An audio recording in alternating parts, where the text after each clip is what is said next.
ఇప్పుడు మనం రాజమండ్రిలోని మహాకాళేశ్వర టెంపుల్కి అయితే వచ్చాము. ఈ టెంపుల్ అయితే ఇస్కాన్ టెంపుల్ దగ్గరే ఉంటుంది, గోదావరి దగ్గరే ఉంటుంది అన్నమాట. ఈ టెంపుల్ అయితే నేను రాకముందు అసలు ఎక్స్పెక్ట్ చేయలేదు ఇలా ఉంటుందని. చాలా బాగుంది టెంపుల్. ఒకసారి టెంపుల్ ఎలా ఉందో లోపలంతా చూపిస్తాను, చూడండి ఒకసారి. ఒకవైపు వేదంలా ఘోషించే గోదావరి, మరోవైపు అమరధామంలా బాసిల్లే రాజమహేంద్రి, ఇంకోవైపు మహాకాళేశ్వరుడి దర్శన భాగ్యం భక్తులకు అనిర్వచనీయమైన అనుభూతిని పంచుతాయి. మధ్యప్రదేశ్లోని ఉజ్జయినిలో మాత్రమే నిర్వహించే భస్మాభిషేకాన్ని చూసే యోగం ఇప్పుడు ఆంధ్రప్రదేశ్ సాంస్కృతిక రాజధాని రాజమహేంద్రంలోనూ వీక్షించే అవకాశం భక్తులకు దక్కుతోంది. ఇక్కడ ప్రతినిత్యం నాగేంద్ర హారాయ త్రిలోచనాయ, భస్మాంగరాయ మహేశ్వరాయ, నిత్యాయ శుద్ధాయ దిగంబరాయ, తస్మైనకారాయ నమశివాయ అంటూ వేద మంత్రాలు వినసొంపుగా వినిపిస్తుంటాయి.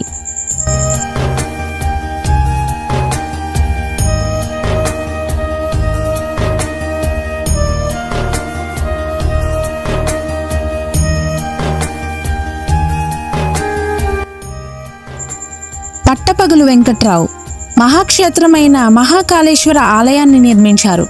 దేశం గర్వించదగ్గ ఇటువంటి ఆలయాన్ని రాజమహేంద్రవరంలో గోదావరి తీరాన్ని నిర్మించాలని నిర్ణయించారు.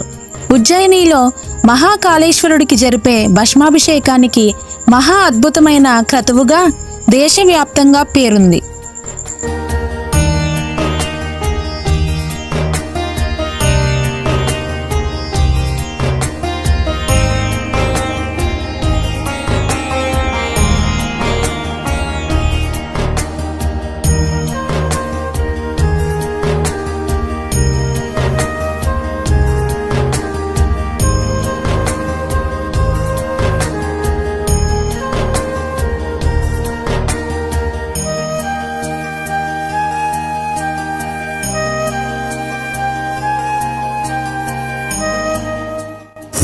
ఇక్కడ టెంపుల్లో మొత్తం దేవుళ్ళందరినీ కవర్ చేశారు పాలరాతి రూపంలో. అసలు చాలా అంటే చాలా బాగుంది. ఇక్కడ దేవుళ్ళని మరియు పీఠాధిపతుల్ని మరియు మనకి రామానుజాచార్యులు ఉంటారు కదా, వాళ్ళంటి వారిని అందరినీ మ్యాక్సిమం అందరినీ కవర్ చేశారు. నాకైతే చాలా బాగా నచ్చింది అన్నమాట. అసలు ఆ విగ్రహాల ఆకారం కూడా చాలా బాగుంది. అసలు అంటే తేజం ఉట్టుపడుతుంది అంటారు కదా, అలా ఉన్నాయన్నమాట విగ్రహాలు. అసలు ఎక్సలెంట్. అసలు నేను అస్సలు ఎక్స్పెక్ట్ చేయలేదు. అసలు ఎవరైనా వస్తే ఖచ్చితంగా అయితే ఈ టెంపుల్కి రండి. నేను మ్యాక్సిమం కవర్ చేయడానికి ట్రై చేస్తున్నాను వీడియోలో. నేను వచ్చినప్పుడు లైటింగ్ సరిగ్గా లేదన్నమాట, అందుకని వచ్చాను. సరిగ్గా రావట్లేదు, కానీ చాలా బాగుంది టెంపుల్ మాత్రం.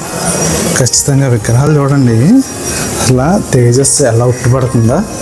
అసలు అమ్మవారు అంటే చాలా బాగుంది. అసలు ఆ కన్స్ట్రక్షన్ ఏంటి అసలు చూడండి. కన్స్ట్రక్షన్ చూడండి, ప్రతి చోటన శిల్పం చాతుర్యం కనిపిస్తూనే ఉంటుంది మనకి. అంటే అది చెక్కింది కాదు, పెట్టింది అనుకోండి, బట్ మనకి చాలా బాగుంటుంది. టెంపుల్ చిన్నగా ఏమి ఉండదు, చాలా పెద్దది. అసలు మీకు ఇలాంటిది మామూలుగా ఇలా విగ్రహాలు మొత్తం టెంపుల్ చుట్టూరు ఉంటాయి అన్నమాట. ఇలా గ్లాసుల్లో టెంపుల్ చుట్టూరు ఉంటాయి. చాలా అంటే చాలా బాగుంటుంది. నేను క్లైమేట్ సరిగ్గా లేదు, వాన రావడం వల్ల ఏంటంటే లైటింగ్ సరిగ్గా రావట్లేదు. అయితే ఇంకా బాగా షూట్ చేసేవాడిని. ఆదిలక్ష్మి తల్లి అబ్బా, ఏమన్నా ఉట్టుపడుతున్న తేజస్సు. విజయలక్ష్మి అమ్మవారు విగ్రహాలు. అసలు రాజమండ్రిలో ఎంత మంచి టెంపుల్ అసలు నేను అస్సలు ఎక్స్పెక్ట్ చేయలేదు. లాస్ట్ టైం యూట్యూబ్లో నేను చూశాను, యాక్టర్ నరేష్ వాళ్ళు వచ్చి చూపించారు, కానీ నేను అంత పట్టించుకోలేదు అనమాట. ఇక్కడికి వచ్చాక నాకు అర్థమైంది ఎంత మంచి టెంపుల్ ఎలా మిస్ అయ్యామో ఇన్ని రోజులు.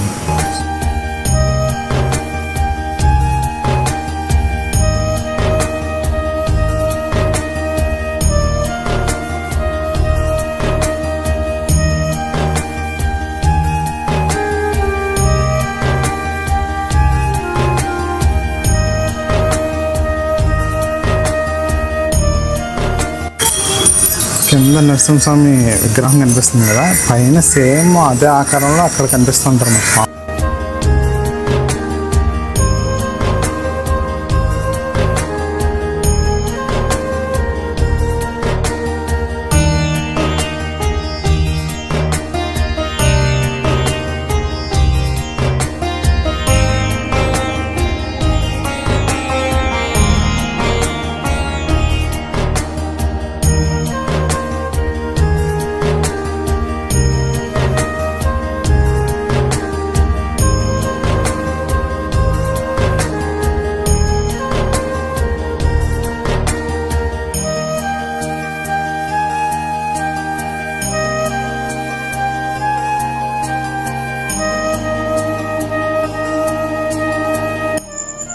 పవిత్ర గోదావరి నది తీరాన గౌతమి ఘాట్లో 2 ఎకరాల విస్తీర్ణంలో అత్యంత సుందరంగా మహాకాళేశ్వర ఆలయం రూపుదిద్దుకుంది. ఇటీవల టీడీపీ చైర్మన్ వైవి సుబ్బారావు చేతుల మీదుగా ఈ ఆలయం ప్రారంభమైంది.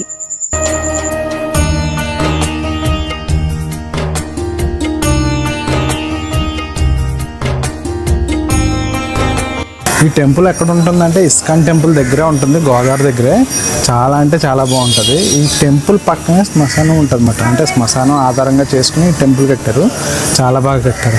అసలు నేను ఎక్స్పెక్ట్ చేయలేదు, అంత బాగా కట్టారు. ఖచ్చితంగా మీరు వచ్చాక అనిపిస్తుంది మీకు ఇంత మంచి టెంపుల్ కట్టారా అని. రాజమండ్రిలో చాలా అంటే చాలా బాగుంటుంది.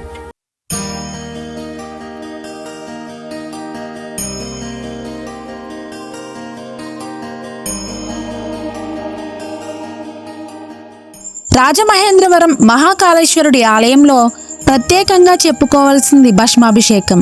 ఇక్కడ రోజు తెల్లవారుజామున 4 గంటల నుంచి 6 గంటల వరకు శాస్త్రోక్తంగా జరిపే భస్మాభిషేకాన్ని వీక్షించడానికి వందల సంఖ్యలో భక్తులు వస్తుంటారు. 75 అడుగుల ఎత్తైన 4 గాలిగోపురాలు, 50 అడుగులతో అతి విశాలమైన 4 మండపాలు, 55 అడుగుల ఎత్తైన 4 ధ్వజస్తంభాలు, 4 బలిపీఠాలు, 4 త్రిశూలాలు, 4 నందులను తిలకించారంటే భక్తులు ఆనంద పరవశ్యంలో మునిగి తేలాల్సిందే.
పశ్చిమ గోదావరి జిల్లా నరసాపురానికి చెందిన వాసు అనే శిల్పి రూపొందించిన అద్భుతమైన నమూనాతో మహాకాళేశ్వరుడి ఆలయ నిర్మాణం రూపుదిద్దుకుంది. భూమి ఉపరితలం నుంచి 55 అడుగుల పునాదితో అత్యంత ఆధునికత ఉట్టిపడేలా చేపట్టిన 109 అడుగుల గర్భాలయ నిర్మాణం భక్తుల మనసును దోచుకుంటోంది. గర్భాలయానికి 4 వైపులా గుమ్మాలతో ఆలయాన్ని నిర్మించడం ఇక్కడ మరో విశేషం. 32 ద్వైత 32 అద్వైత ఆలయాలతో కలిపి మొత్తంగా 64 ఉప ఆలయాలు ఆకట్టుకుంటున్నాయి. ఈ ఉప ఆలయాలను దర్శించుకుంటూనే మహాకాళేశ్వర గర్భాలయంలోకి వెళ్లేలా ఆలయ నిర్మాణాన్ని చేపట్టారు. గర్భాలయంలో ప్రధాన శివలింగంతో పాటు బలిపీఠాలు, నందులు తిరుమలలో, ఉప ఆలయాల్లోని విగ్రహాలను రాజస్థాన్లోని జైపూర్లో తయారు చేయించారు. మహాకాళేశ్వరుడికి నిర్వహించే భస్మాభిషేకం భక్తులను ఆధ్యాత్మిక ఆనందచరిలో ఓలలాడిస్తుంది. దక్షిణ భారతదేశంలోనే తొలి మహాకాళేశ్వరాలయంగా గోదావరి చెంత కొలువుతీరింది.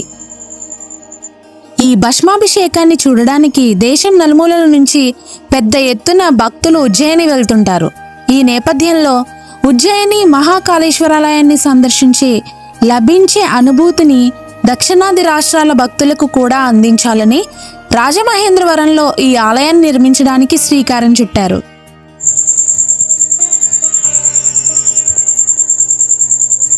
దేహం చాలించిన ప్రతి ఒక్కరి ఆత్మ చితాభస్మాభిషేకంతో శాంతిస్తుందనేది భక్తుల నమ్మకం.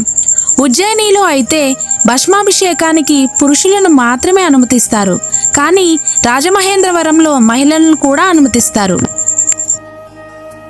ఈ భస్మాభిషేకం కోసం రోటరీ క్లబ్ నిర్వహిస్తున్న 2 కైలాస భూముల నుంచి చితాభస్మాన్ని శాస్త్రోక్తంగా సేకరించి ఆలయానికి తెస్తారు. దేహం చాలించిన వారు చితాభస్మాన్ని తెల్లటి వస్త్రంలో మూటగట్టి లింగాకారంలో ఉన్న శ్రీ మహాకాళేశ్వరుడికి అర్చకులు అభిషేకిస్తారు.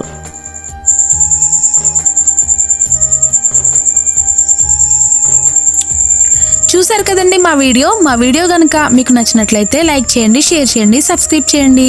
థ్యాంక్స్.